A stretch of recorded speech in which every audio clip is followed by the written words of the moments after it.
Assalamu alaikum, student of class 4. Now we are starting exercise 2F, page number 45 and 46, lecture number 19.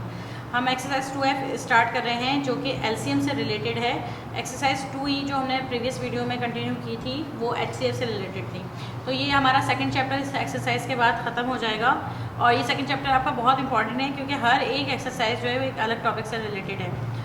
Question number 1, 2 and 3 यानी fill in the blanks, true false and MCQs book के page number 45 and 46 पे हैं। मैं आपको book में ही करवा रही हूँ क्योंकि आपको पता है ये सारे तकरीबन ऑब्जेक्टिव इसका एक ही जैसा है तमाम एक्सरसाइजेज में।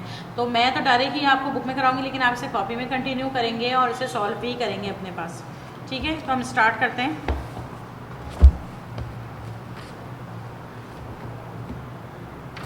Fill in the blanks, the fourth multiple of 15 is, यानी 15 का फोर्थ मल्टीपल क्या है। तो पहला 15, दूसरा 30, तीसरा 45, तो 15 4 ज़ा 60, तो वो इसका फोर्थ मल्टीपल हो गया। 4 multiply by 9 is equal to 36। So 36 is the multiple of 4 and 9, यानी 4 9 ज़ा 36 होता है, तो 9 और 4 दोनों जो हैं वो 36 के मल्टीपल्स हैं। The common multiples of 5 and 6 are, यानी 5 और 6 के मल्टीपल्स क्या हैं जो कॉमन है, यानी इसके टेबल में ऐसे जो आगे जाके वो दोनों में आते हों तो वो 30, 60 एंड 90 जो कि दोनों के टेबल में आते हैं। The LCM of 3, 6 and 9 is, यानी अगर हम एलसीएम निकालें 3, 6 एंड 9 का तो इसका एलसीएम क्या आएगा। तो एलसीएम का मतलब होता है लोवेस्ट कॉमन मल्टीपल्स, यानी सबसे छोटा ऐसा कॉमन फैक्टर जो कि तीनों में आ रहा हो। एचसीएफ में हम हाईएस्ट नंबर देखते थे जबकि एलसीएम में हम जो है लोवेस्ट देखते हैं, तो वो 18 है यहाँ पे। The LCM of 5, 10 and 25 is 50। अभी हम एलसीएम के क्वेश्चंस आगे करेंगे प्राइम फैक्टराइजेशन के मेथड से, तो आपको और क्लियर हो जाएगा कि एचसीएफ में हम हाईएस्ट नंबर ले रहे होते हैं और एलसीएम में हम लोएस्ट नंबर ले रहे होते हैं। State whether the following are true और फॉल्स। अब आपको यहाँ ट्रू और फॉल्स करवाने हैं। द एलसीएम ऑफ 2 और more prime number is equal to the product of the number, यानी एलसीएम जो हम निकालते हैं 2 या 2 से ज़्यादा प्राइम नंबर का, वो हमेशा उसके प्रोडक्ट यानी मल्टीप्लिकेशन के नंबर के बराबर होता है। तो बात सही है, यानी एलसीएम में हम क्या करते हैं, जितने भी प्राइम फैक्टर आते हैं सबको मल्टीप्लाई कर देते हैं और जो आंसर आता है वो यकीनन एलसीएम के नंबर से जो है वो उसी के बराबर होता है जो कि उसके ओरिजिनल प्राइम नंबर्स की वैल्यूज होती हैं। तो ये ट्रू हो गया। The LCM of 14 and 42 is 14। 14 and 42 का एलसीएम 14 नहीं है, तो ये फॉल्स हो गया। Multiples of 17 are 17, 34, 51, 68। जी 17 के टेबल है, ये रहा 17 1 17, 72 34, इस तरह से। तो ये इसके मल्टीपल्स हैं, तो ट्रू ये इसके मल्टीपल्स हैं। The LCM of 5, 10, 15 is 30। 5, 10 और 15 का जो एलसीएम है वो 30 है, ये भी ट्रू हो गया। Multiples of a number are finite. तो मल्टीपल्स किसी भी नंबर के जो होते हैं वो फाइनाइट नहीं होते, वो अनलिमिटेड होते हैं। फाइनाइट तो हो ही नहीं सकते। फाइनाइट का मतलब तो होता है कि आपने एक लाइन लिख दी बस, यहाँ से इससे आगे नहीं है कोई चीज़, अगर ना वो फाइनाइट है। लेकिन अनलिमिटेड का मतलब होता है कि जो चलता रहे आगे तक, तो अनलिमिटेड होता है हमेशा factor.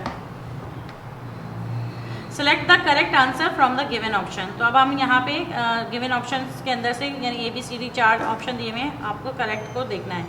The LCM of 7, 14 and 28 is. तो एलसीएम अगर हम तीनों का निकालेंगे, मैंने कहा हाईएस्ट नंबर होता है जो, तो वो 28 है। 36, 48, 72 आर द मल्टीपल्स ऑफ 36, 48, 72 12 के टेबल में आते हैं, 12 के मल्टीपल्स हैं। द एलसीएम ऑफ 20, 25, 35 इज, तो वो है 700। ये इसके जो एलसीएम इसका 700 होगा। हमेशा ये बात एक छोटी सी ट्रिक है, आप याद रखें कि एचसीएफ में हमेशा आंसर तो जो होता है वो छोटा होता है और जो एलसीएम में आंसर आता है वो बड़ा ही आ रहा होता है। तो आपको खुद भी एक अंदाज़ा हो जाएगा आंसर बड़ा आ रहा है तो उसका मतलब होपफुली कि वो जो है सही होगा। The first 4 multiples of 15 are, 15 के शुरू के मल्टीपल 15 1 15, 15 2 30, 15 3 45 एंड 15 4 60। तो ये ऑप्शन सी जो है ये राइट है इसका। The LCM of 8 and 9 is 72। LCM अगर हम 8 और 9 का निकालेंगे तो वो 72 होगा, यानी जो इसके प्राइम फैक्टर है उसको मल्टीप्लाई करेंगे तो 72 आ जाएगा। अब इसका क्वेश्चन नंबर 4 और 5 प्राइम फैक्टराइजेशन के मेथड से एलसीएम निकालना है। ये मैं आपको इसके दोनों क्वेश्चन के 3 क्वेश्चन जो है वो करवाऊँगी और उसके बाद हमारे एक्सरसाइज ख़त्म हो जाएगी। Find the LCM of these pairs of number using the prime factorisation method. यानी कि अब आप एलसीएम निकालें तो सबसे पहले हम एलसीएम के लिए 18 एंड 24 दोनों का अलग अलग हम जो है प्राइम फैक्टर्स निकालेंगे। तो आपने 18 को लिखा और 24।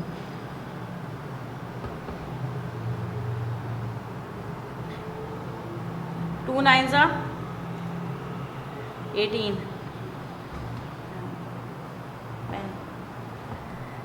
3 3 ज़ा 9 3 1 ज़ा 3, ये इसका हो गया पूरा कंप्लीट। 2 1 ज़ा 2, 2 2 ज़ा 4, सही है। 2 6 ज़ा 12, 3 2 ज़ा 6 और 2 1 ज़ा 2। वैसे हम यहाँ पे 2 के टेबल से कर सकते थे। 2 3 ज़ा, आप कोशिश करें हमेशा जो मल्टीपल्स निकालें वो छोटे से छोटे टेबल से शुरू करें। 2 से 3 से डायरेक्ट 1 ज़ा 6 भी कर सकते हैं, लेकिन फिर इसके प्राइम फैक्टर्स नहीं निकलते। पहले ये बताया, हमेशा जो है स्मॉलेस्ट टेबल से, सबसे छोटे टेबल से इसको शुरू करें। एंड 3 1 ज़ा 3, ये इसके दोनों के प्राइम फैक्टर्स निकल गए। अब आप लिखेंगे प्राइम फैक्टर ऑफ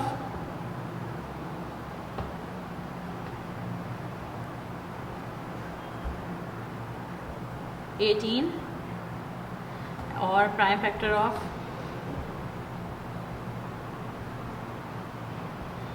24। अब आपने दोनों के जो प्राइम फैक्टर्स हैं वो यहाँ लिख दिए, 2 3 एंड 3, और इसका यहाँ पे 2 2 2 एंड 3। ठीक है, अब आपने क्या किया, एलसीएम ऑफ 18 एंड 24, 18 एंड 24। अब इसमें आप देखें जो कॉमन फैक्टर्स हैं हम वो निकाल रहे हैं। तो कॉमन फैक्टर्स कौन कौन से हैं इसके अंदर, एक ये 2 है, हमने सर्कल कर दिया, और एक ये 3 है, इसका हमने सर्कल कर दिया। ठीक है, जो हमारे, याद रखें जो हमारे कॉमन फैक्टर्स थे उनको हम सिर्फ 1 टाइम लिखेंगे। ठीक है, उसको हम, यानी कि ये 2 दे तो हम 2 दफ़ा नहीं लिखेंगे, कॉमन फैक्टर को 1 टाइम लिखना होता है। तो ये 2 और 3 1 टाइम लिखा। और एलसीएम में जब आप एचसीएफ कर रहे होते हैं, ये बात अच्छी तरह दोबारा बता रही हूँ, जब हम एचसीएफ कर रहे होते हैं सिर्फ कॉमन फैक्टर्स ले रहे होते हैं और बस। लेकिन एलसीएम में ऐसा नहीं होता, आप एलसीएम के अंदर कॉमन फैक्टर भी 1 टाइम ले रहे होते हैं। यानी अगर इनका एक सर्कल बन गया, ये एक पेयर हो गया, इसका एक दफ़ा लिखा, ये एक दफ़ा लिखा। लेकिन जो अदर फैक्टर होते हैं जो बाकी बच जाते हैं उनको भी आप लिखते हैं इसके अंदर, जब ही तो आंसर बिट बढ़ा जाता है इसका। 2 2 3, एक 2 ये रहा, एक 2 ये और एक 3 ये। अब हम क्या करेंगे, सबको मल्टीप्लाई कर देंगे। 2 3 ज़ा 6, 6 2 ज़ा 12, 12 2 ज़ा 24, और 24 3 ज़ा, रफ वर्क में करके देख लीजिए, 72। तो हमारा यहाँ पे एलसीएम आता है 72, ये इसका आंसर। ठीक है, इसी तरह इसका सेकंड क्वेश्चन है 12 एंड 16।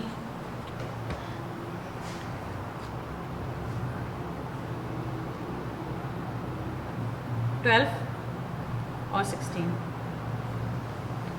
2 6 ज़ा 12, 2 3 ज़ा 6, 3 1 ज़ा 3, इसके प्राइम फैक्टर्स हो गए। 2 8 ज़ा 16, 2 4 ज़ा 8, 2 2 ज़ा 4 एंड 2 1 ज़ा 2। ठीक है, ये दोनों के जो है प्राइम फैक्टर्स आ गए। अब आपने क्या करा, आपने लिखा प्राइम फैक्टर्स ऑफ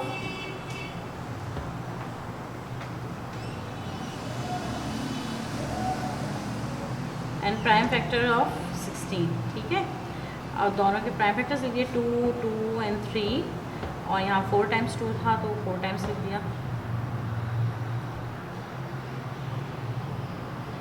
अब आपने क्या किया, एलसीएम ऑफ 12 एंड 16। अब आप देखें इसमें से कॉमन फैक्टर तो हमारे 2 हैं, एक ये 2 का पेयर बन रहा है, एक ये 2 का पेयर बन रहा है, और बन नहीं रहे क्योंकि 3 है नहीं आगे।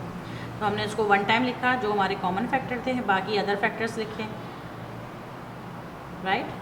अब आप इनको मल्टीप्लाई कर लें, वो हमारा एलसीएम हो जाता है। 2 2 ज़ा 4, 4 2 ज़ा 8, 8 2 ज़ा 16 एंड 16 3 ज़ा, आप उसको रफ वर्क में कर सकते हैं। 48 हमारा इसका आंसर होगा। ठीक है, इसी का ये सी है 13 एंड 24 12, ये मैंने सॉल्व कर दिया है ताकि हमारा टाइम सेव हो जाए। 30 का हमने 2 के और 3 और 12 को से दोनों के प्राइम फैक्टर निकाले, सिर्फ एक ही कॉमन फैक्टर था 2, और फिर अदर फैक्टर्स के साथ उसको मल्टीप्लाई कर दिया और हमारा आंसर आया इसका 180।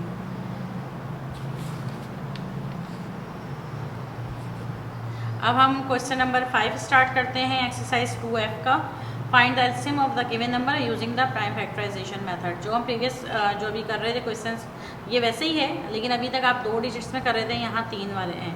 तो इसलिए मैंने कहा एक दफ़ा ये भी आपको बता देती हूँ। 8, 16 and 24।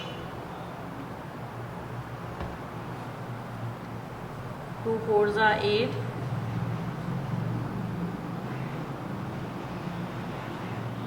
2 2s are 4 and 2 1s are, right?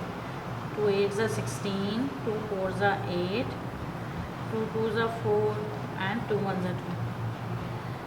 Third वाला किया हमने, 2 1s are 2, 2 2s are 4, 2 6s are 12, 2 3s are 6 and 3 1s are 3। तीनों के फैक्टर्स निकल के अब आप यहाँ पे लिख दें प्राइम फैक्टर ऑफ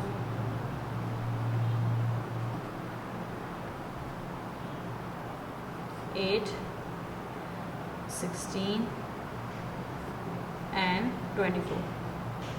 तीनों के आपने इसके जो है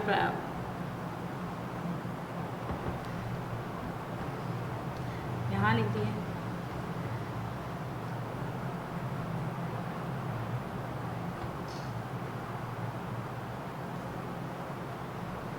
ठीक है, अब आप इसमें देखेंगे इसके कॉमन फैक्टर्स कौन से हैं। अब आप ये देखेंगे तीनों में आने चाहिए तब वो कॉमन बनेगा।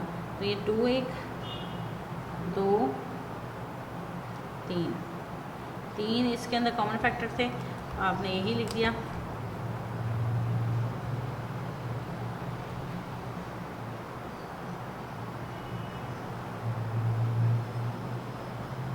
जो हमारे कॉमन फैक्टर थे उनको 1 टाइम लिखा और फिर other factor 2 2s are 4, 4 2s are 8, 8 2s are 16 and 16 3s are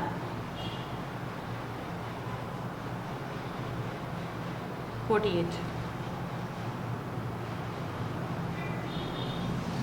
48 इसका LCM हो गया। ठीक है, अब हमारा सेकंड क्वेश्चन है इसका 10, 15 एंड 25। ठीक है, तो हमने इसका भी यही किया। 10, 15 and 25। 2 5s are 10 and 5 1s are 5, 3 5s are 15, 5 1s are 5, 5 5s are 25 and 5 1s are 5। ठीक है, अब हमने इसके प्राइम फैक्टर्स लिख लिए।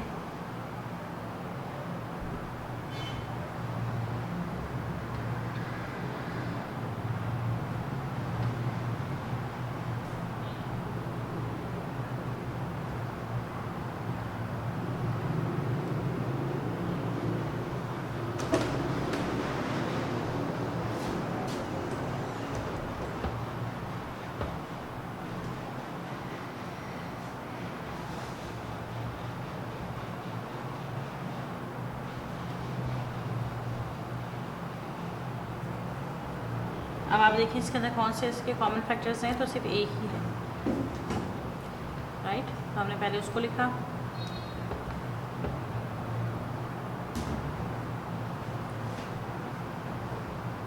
बाकी others factor 5 2s are 10, 10 3s are 30 and 35s are